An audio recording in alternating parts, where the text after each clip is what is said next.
Three more ships managed to pass safely through the Strait of Hormuz on Monday. Iran allowed two Indian-flagged LPG tankers and a Chinese-owned oil tanker to go through the strait, but they did not pass through the waterway's traditional route. Instead, Iran has established a new safe passage, which changes how ships can travel through the Strait of Hormuz. Here's more.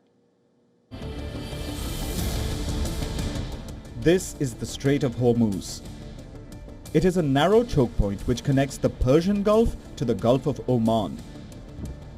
Before the US-Israeli war on Iran, about 20% of the world's energy exports would pass through the strait and then go onwards to their destinations.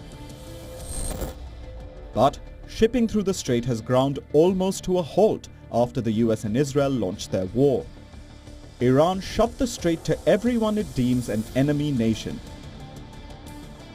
and Tehran enforced the de facto blockade by conducting attacks on ships that did not follow its rules. However, Iran has allowed friendly nations to get their ships out of the strait safely.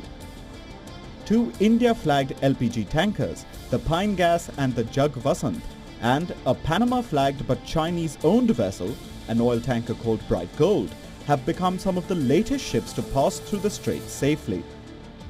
But all three had to travel through a new route, one that is much closer to Iran.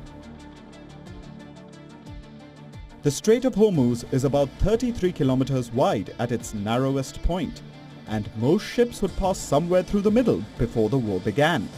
But the three tankers who have crossed it now have journeyed through a new route between two Iranian islands.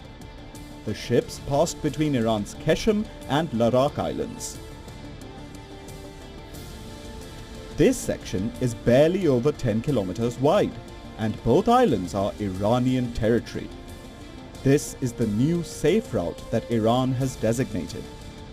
The new route would force ships to travel between two Iranian islands, and then they would also have to sail close to Iran's shore for a while.